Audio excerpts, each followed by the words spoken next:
Hello and welcome to the Talk Villa podcast. I'm your host, Samit Paul, and in this episode we're taking a look back at Villa's frustrating 1-1 draw with Leeds at Villa Park on Saturday.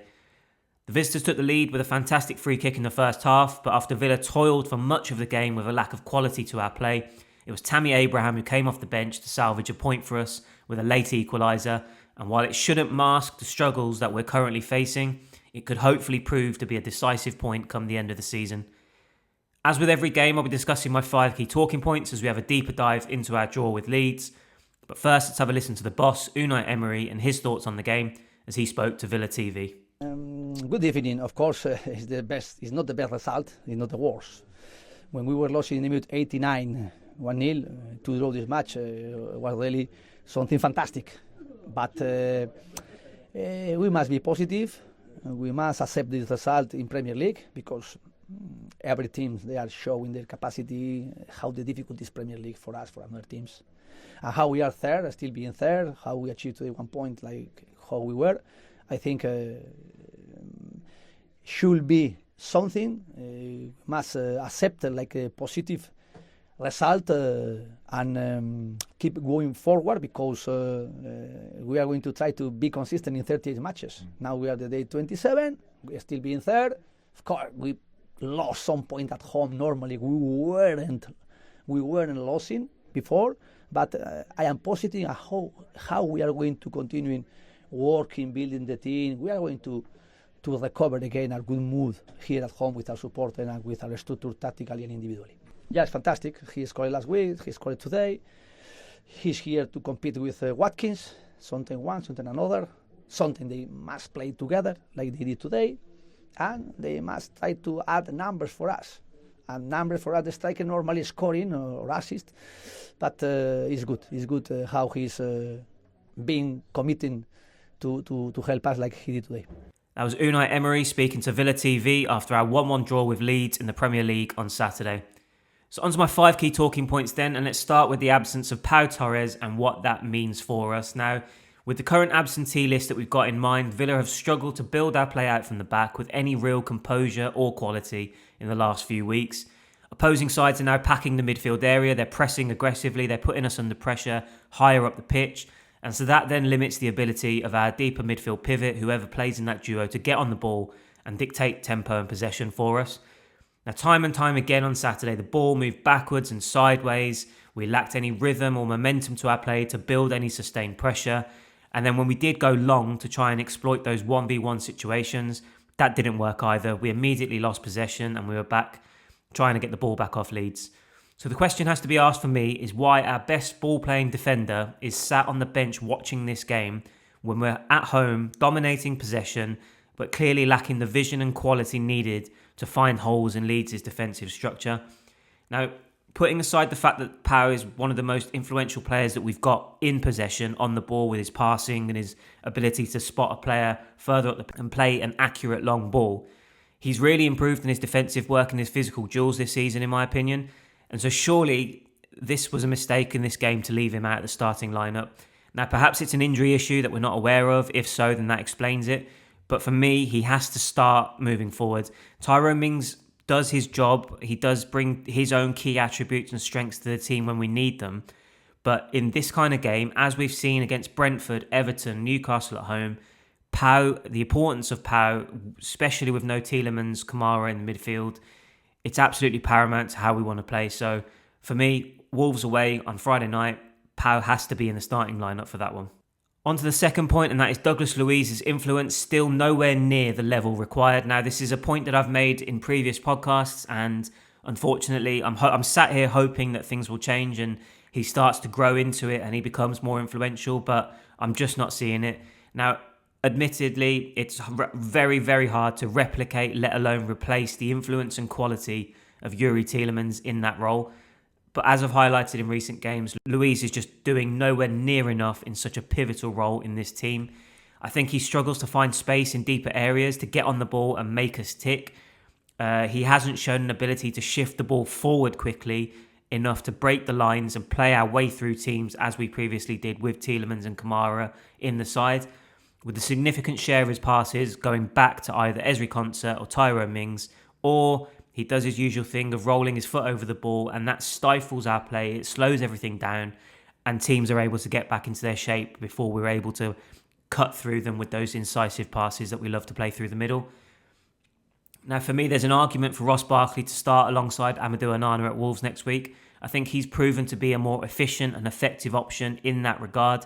Yes, I accept that he's been very limited in doing that given his injury troubles, but for me, Luiz isn't proving to be adequate enough of a solution yet for what we need him to do for us. Maybe more and more playing time will help, but from what I've seen since he came back, he's just not up to the standard of that particular role and how important it is and how much more we need from him. The third point is Leon Bailey's confidence being dangerously low. Now, there's no doubt over Leon Bailey's desire, commitment and motivation of helping the team and achieving our objectives this season. He's done a brilliant job of communicating that since he came back.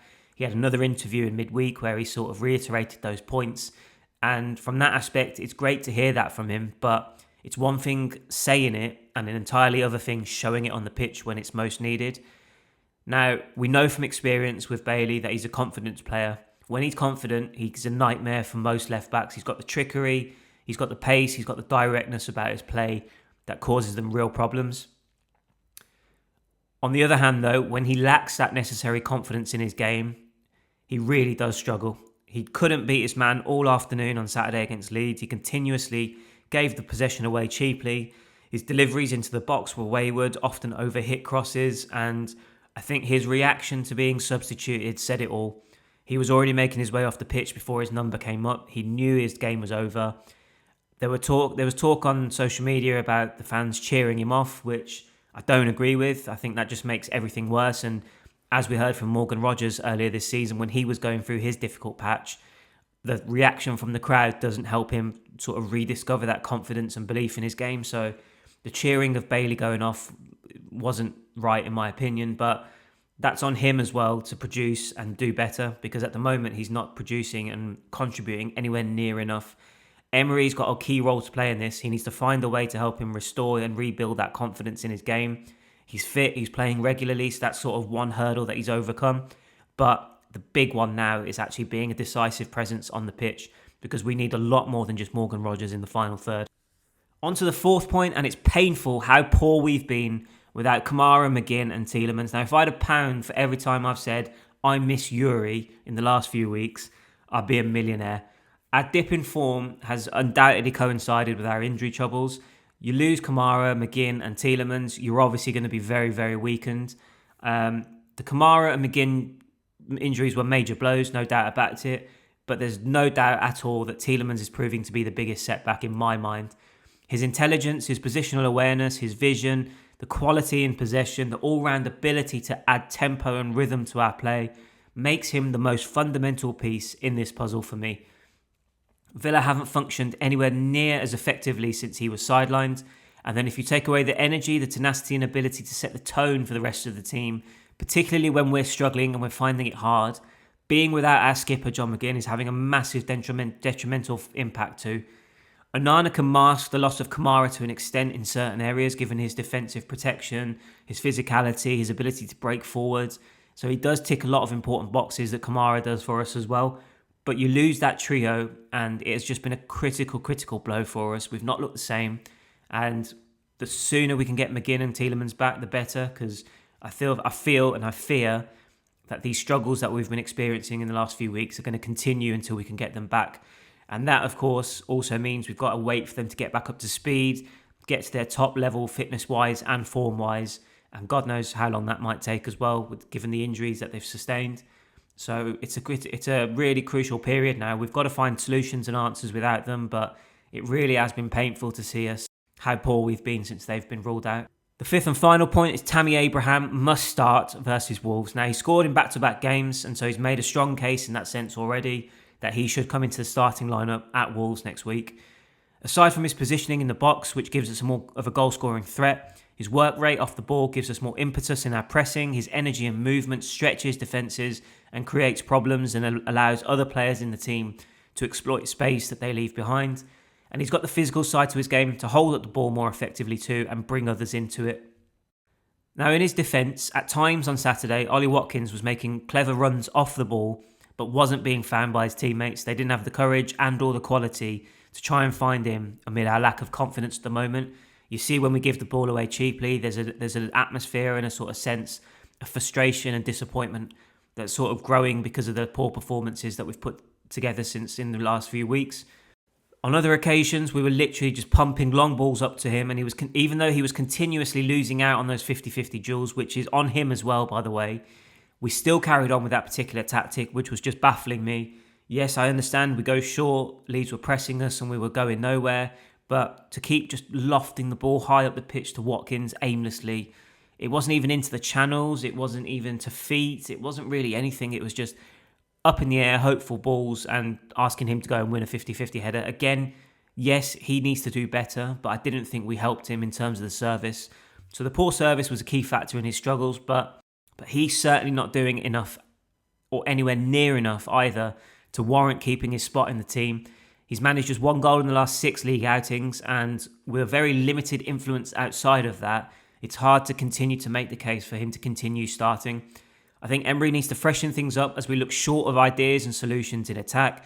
I thought Jadon Sancho looked really positive, made a good impact off the bench in the latter stages of this one as well. And so I think we should see multiple changes to our starting 11 at Molineux on Friday night. So what were your talking points from our draw with Leeds? Do you share my concerns with the players mentioned? And what would your starting 11 for Villa be against Wolves next week? Let me know your thoughts. If you're listening on YouTube, leave your comments below. For those listening to the pod via Apple Podcasts, Spotify or other means, please head over to talkvilla.substack.com and get involved in the conversation over there. So that's a wrap on this episode of the Talk Villa podcast. A big thank you for taking the time to have a listen. Please subscribe to the pod or channel depending on where you're listening, either on Apple Podcasts, Spotify or YouTube. Please give the episode a like if you've enjoyed what you've listened to. It really does help the channel grow. Or leave a review if you're listening on Apple Podcasts or Spotify. Sign up to the Talk Villa Plus newsletter on Substack for ad-free Villa news, opinions and analysis delivered directly to you. And all the details will be in the description of this podcast. But for more, please go to talkvilla.substack.com and subscribe. So it was more frustration and disappointment for Villa this weekend as we could only manage a point against Leeds after Abraham's late equaliser. Fortunately, we did see Chelsea drop points as well, so we'll be hoping for the same through the course of the remainder of the weekend as we try and hold on to third place.